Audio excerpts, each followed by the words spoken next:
दोस्तों, मैं हूं Akash sir. Welcome to Akash GS classes. आज हम लोग भारतीय संविधान के कुछ महत्वपूर्ण अनुच्छेदों को पढ़ते हैं। तो चलिए स्टार्ट करते हैं। भारतीय संविधान के अनुच्छेद 165 के संदर्भ में किसी राज्य की सरकार का कानूनी सलाहकार कौन होता है? यानी इंडियन कॉन्स्टिट्यूशन का आर्टिकल 165, उसके अंतर्गत एक बात कही गई है कि भाई एक स्टेट का एक लीगल एडवाइज़र होगा, एक राज्य का एक कानूनी सलाहकार होगा।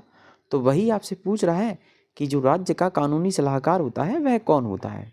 तो ऑप्शन आपके सामने है। पहला महान्यायभिकर्ता, दूसरा अतिरिक्त सरकारी वकील, तीसरा महाधिवक्ता और चौथा होगा आपका उच्च न्यायालय के न्यायाधीश। ठीक है, अब आपको आंसर देना है। तो राज्य सरकार का जो एक लीगल एडवाइज़र होता है, कानूनी सलाहकार होता है, उसका नाम है भैया महाधिवक्ता। ठीक है, महाधिवक्ता राज्य सरकार का कानूनी सलाहकार होता है। ठीक है दोस्तों, अब थोड़ा इसका विश्लेषण पढ़ लेते हैं। तो विश्लेषण में जैसा कि हम देख पा रहे हैं, भारत में एक महाधिवक्ता राज्य सरकार का कानूनी सलाहकार होता है। ठीक है, यह मतलब स्टेट का एक लीगल एडवाइज़र होता है। यह पद भारत के संविधान द्वारा अनुच्छेद 165 के तहत बनाया गया है। ठीक है भैया, यानी इंडियन कॉन्स्टिट्यूशन का जो आर्टिकल 165 है उसके तहत यह पद बनाया गया है।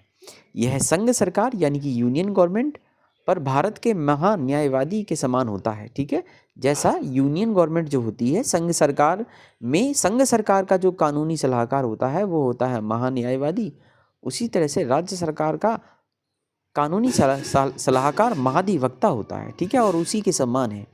प्रत्येक राज्य के राज्यपाल महाधिवक्ता के रूप में एक ऐसे व्यक्ति को नियुक्त करते हैं जो एक उच्च न्यायालय के न्यायाधीश के रूप में नियुक्त होने योग्य हो।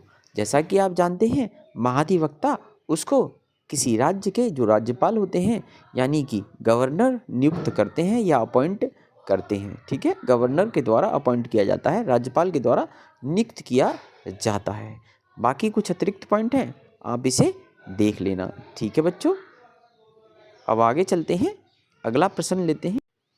आगे क्वेश्चन कह रहा है, राज्य उच्च न्यायालय के न्यायाधीश को किसके द्वारा नियुक्त किया जाता है? जो आपके हाई कोर्ट के जज होते हैं उनको किसके द्वारा अपॉइंट किया जाता है? ठीक है दोस्तों, राज्य उच्च न्यायालय के न्यायाधीशों को किसके द्वारा नियुक्त किया जाता है? तो क्या उच्च न्यायालय के मुख्य न्यायाधीश के द्वारा नियुक्त किया जाता है? क्या भारत के मुख्य न्यायाधीश के द्वारा नियुक्त किया जाता है? राज्य के राज्यपाल के द्वारा नियुक्त किया जाता है? या भारत के राष्ट्रपति प्रेसिडेंट ऑफ इंडिया के द्वारा अपॉइंट किया जाता है? तो इसका राइट आंसर होगा भारत के राष्ट्रपति प्रेसिडेंट ऑफ इंडिया के द्वारा किसी भी राज्य का जो उच्च न्यायालय होता है उसके जो न्यायाधीश होते हैं, जज होते हैं, जस्टिस होते हैं, उनको नियुक्त किया जाता है। अब इस संदर्भ में जो संविधान की व्यवस्था है उसे भी देख लेते हैं। राज्य उच्च न्यायालय के न्यायाधीशों की नियुक्ति भारत के राष्ट्रपति के द्वारा की जाती है। ठीक है, भारतीय संविधान के अनुच्छेद 214 यानी आर्टिकल 214 में कहा गया है कि प्रत्येक राज्य के लिए एक उच्च न्यायालय होगा।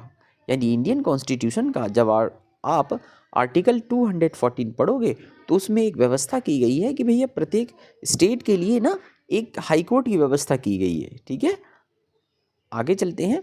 प्रत्येक उच्च न्यायालय में सबको पता है एक मुख्य न्यायाधीश होते हैं, एक चीफ जस्टिस होते हैं और ऐसे अन्य न्यायाधीश होंगे जो राष्ट्रपति द्वारा तय कर सकते हैं या राष्ट्रपति उन्हें अपॉइंट करते हैं। उच्च न्यायालय के न्यायाधीशों को राष्ट्रपति द्वारा उसी आधार पर या और उसी रीति रिवाज से हटाया जाता है जिस आधार पर सर्वोच्च न्यायालय के न्यायाधीशों को हटाया जाता है। ठीक है स्टूडेंट या दोस्तों, अब आगे चलते हैं भैया, इसका अगला पड़ाव देखते हैं। भारतीय संविधान का अनुच्छेद 217 भी ले लेते हैं। उच्च न्यायालय के प्रत्येक न्यायाधीश की नियुक्ति राष्ट्रपति के द्वारा उच्च न्यायालय के मुख्य न्यायाधीश और राज्य के राज्यपाल के परामर्श के बाद उनके हस्ताक्षर और मुहर के द्वारा वारंट की जाती है। यानी उच्च न्यायालय का यानी आपके हाई कोर्ट के जो जस्टिस होंगे उनकी नियुक्ति राष्ट्रपति द्वारा उच्च न्यायालय के जो मुख्य न्यायाधीश होंगे चीफ जस्टिस, और उस राज्य के जो राज्यपाल होंगे उनकी परामर्श, ठीक है, उनकी परामर्श लेंगे, उनका मशवरा लेंगे और उसके बाद उनको अपॉइंट कर देंगे। Thank you very much. एक छोटा सा